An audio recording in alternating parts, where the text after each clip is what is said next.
সুপ্রিয় দর্শক, আসসালামু আলাইকুম। আজকের ভিডিওতে আমরা নবম দশম শ্রেণীর গণিত বিষয়ের 12.2 অনুশীলনীর আর গুণন পদ্ধতিতে সমাধান নিয়ে আলোচনা করব। আজকে আমরা আর গুণন পদ্ধতির 7 নং সমস্যাটি নিয়ে আলোচনা করব। এখানে দেওয়া আছে 2x + 3y + 5 = 0, তারপর 4x + 7y + 6 = 0। এখানে দুটি সমীকরণ দেওয়া রয়েছে। আমরা প্রথম সমীকরণটিকে ধরে নিলাম 1 নং সমীকরণ, তারপর দ্বিতীয় সমীকরণটিকে ধরে নিলাম 2 নং সমীকরণ। এই দুটি সমীকরণ থেকে আমাদেরকে চলক x এবং y এর মান নির্ণয় করতে হবে। এখানে সমীকরণ দুটিতে চলক x এর সাথে যে সাংখ্যিক সহগ অর্থাৎ সংখ্যাটি রয়েছে সেটিকে আমরা a এবং y এর সাথে যে সংখ্যাটি রয়েছে সেটিকে b এবং যে ধ্রুব সংখ্যাটি রয়েছে সেটিকে আমরা c দ্বারা প্রকাশ করব। 1 নং সমীকরণের x এর সাথে যে সাংখ্যিক সহগ রয়েছে তাকে আমরা a1 দ্বারা প্রকাশ করব। তারপর y এর সাথে যে সাংখ্যিক সহগ রয়েছে সেটিকে আমরা b1 দ্বারা প্রকাশ করব। তারপর যে ধ্রুব সংখ্যাটি রয়েছে সেটিকে আমরা c1 দ্বারা প্রকাশ করব। আবার 2 নং সমীকরণে x এর সাথে যে সাংখ্যিক সহগ রয়েছে অর্থাৎ সংখ্যাটি রয়েছে তাকে আমরা a2 দ্বারা প্রকাশ করব এবং y এর সাথে যে সংখ্যাটি রয়েছে তাকে আমরা b2 দ্বারা প্রকাশ করব এবং ধ্রুব সংখ্যাটিকে আমরা c2 দ্বারা প্রকাশ করব। অর্থাৎ 1 নং সমীকরণের চলক x এবং চলক y এর সহগ এবং ধ্রুব সংখ্যাটিকে আমরা a1, b1, c1 দ্বারা প্রকাশ করব, অর্থাৎ সবগুলাই 1 হবে। আবার 2 নং সমীকরণের চলক x ও চলক y এর সহগ এবং ধ্রুব সংখ্যাটিকে আমরা a2, b2, c2 দ্বারা প্রকাশ করব, অর্থাৎ সবগুলাই 2 হবে। আমরা সহজে বোঝার জন্য পেন্সিল দিয়ে চলকগুলোর সহগ এবং ধ্রুবপদগুলোকে চিহ্নিত করি।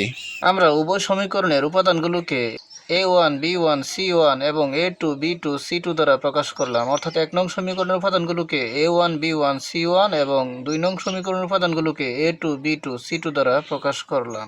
এখন আমরা লিখে নেই যে আর গুণন সূত্রানুসারে পাই। আমরা এখান থেকে x এবং y এর মান নির্ণয় করার জন্য সূত্রটি বসাই। x by bc minus bc সমান y by ca minus ca সমান 1 বাই ab মাইনাস ab। আমরা এখন এই প্রতীকগুলো কোনটি কত নং সমীকরণে তা চিহ্নিত করার জন্য আমরা তাদের পাশে সংখ্যা বসিয়ে দেই। প্রথমটি হবে 1, 2, তারপরটি হবে 2, 1, এভাবে সবগুলোই 1, 2, 2, 1, 1, 2, 2, 1। অর্থাৎ সূত্রটি হবে x by b1 c2 minus b2 c1 সমান y by c1 a2 minus c2 a1 সমান 1 by a1 b2 minus a2 b1। তাহলে আমরা দেখতে পাই যে উক্ত সূত্রটিতে 3টি প্রতীক রয়েছে আর প্রতীক 3টি হচ্ছে a b c। এখানে সূত্রটি শুরু হয়েছে bc দ্বারা, তাহলে এর সাথে হবে c। তারপর দ্বিতীয় অংশ রয়েছে ca অর্থাৎ c এর সাথে a। তারপর তৃতীয় অংশ রয়েছে এ বি অর্থাৎ এ এর সাথে বি। অর্থাৎ এখানে সূত্রটিতে 3টি প্রতীক রয়েছে, সেগুলো হচ্ছে এ বি সি আর সূত্রটি শুরু হয়েছে বি থেকে। তাহলে আমরা সূত্রটি পাই BC minus BC, BC minus BC, তারপর C A minus C A, C A minus C A, A B minus A B, A B minus A B. তারপর আমরা বসিয়ে দেব 1 2 2 1, 1 2 2 1, 1 2 2 1। আমরা যদি এই 3টি উপাদানের কথা মনে রাখি এবং এই পদ্ধতিটির কথা মনে রাখি সহজেই আমরা সূত্রটি লিখে নিতে পারি, এতে আমাদের ভুল হওয়ার কোনো সম্ভাবনা নেই। এখন আমরা b1 c2, b2 c1, c1 a2, c2 a1, a1 b2, a2 b1 এই মানগুলো উক্ত সমীকরণ দুটি থেকে এখানে এনে বসিয়ে দেব। যেহেতু এখানে রয়েছে x বাই b1 c2, তাহলে এখানে x রয়েছে, তারপর b1 এর স্থলে এখানে b1 এর যেই মান অর্থাৎ y চলকের সাথে যে সংখ্যাটি রয়েছে সেটি বসবে, সেটি হচ্ছে এখানে 3।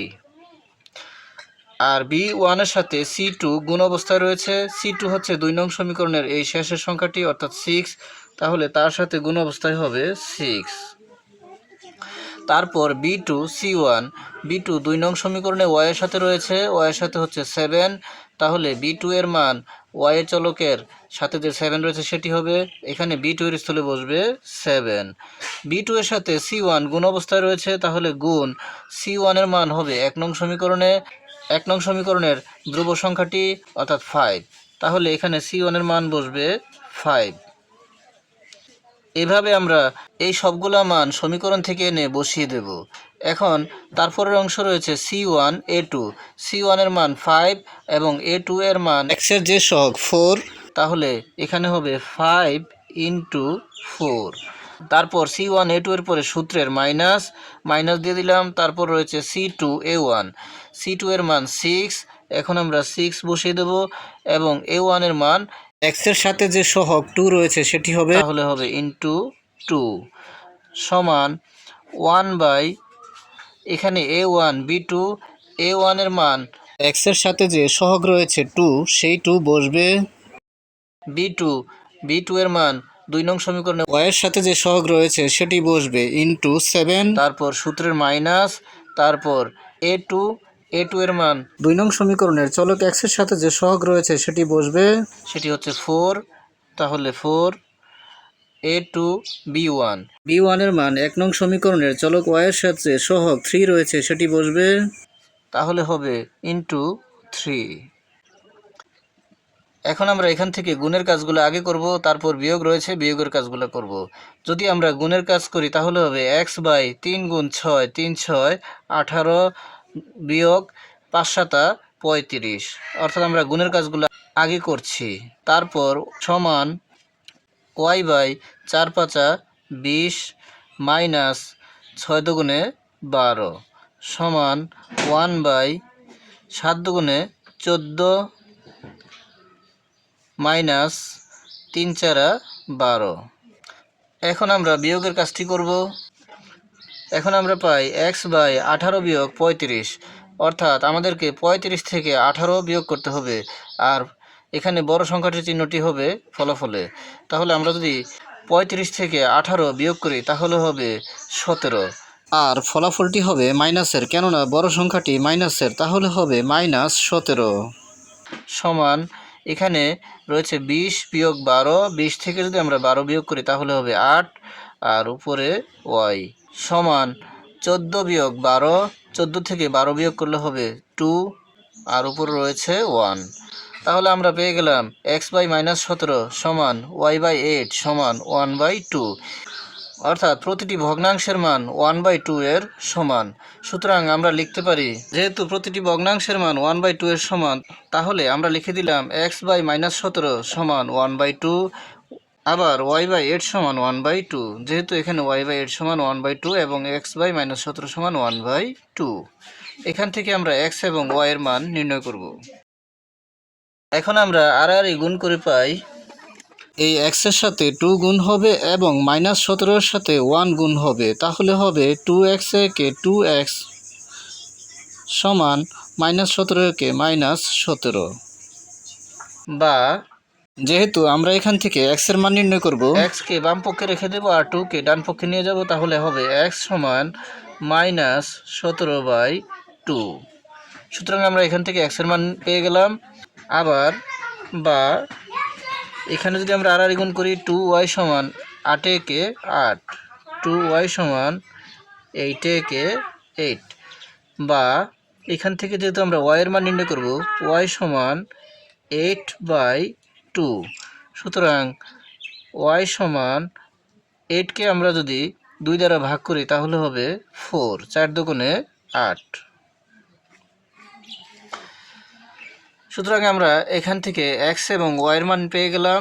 এখানে x এর মান হচ্ছে -17/2 এবং y এর মান হচ্ছে 4। তাহলে আমরা লিখতে পারি, সুতরাং নির্ণেয় সমাধান x, y সমান -17/2, 4। তাহলে উক্ত সূত্রটি প্রয়োগ করে আমরা সহজেই এবং নির্ভুলভাবে আর গুণন পদ্ধতিতে সমাধান করতে পারি। আজ এ পর্যন্তই। ভিডিওটি ভালো লাগলে লাইক, কমেন্ট ও শেয়ার করে দিবেন এবং চ্যানেলটি সাবস্ক্রাইব করে পাশে থাকার অনুরোধ জানিয়ে সকলের সুস্বাস্থ্য কামনা করে এখানেই শেষ করছি। আসসালামু আলাইকুম।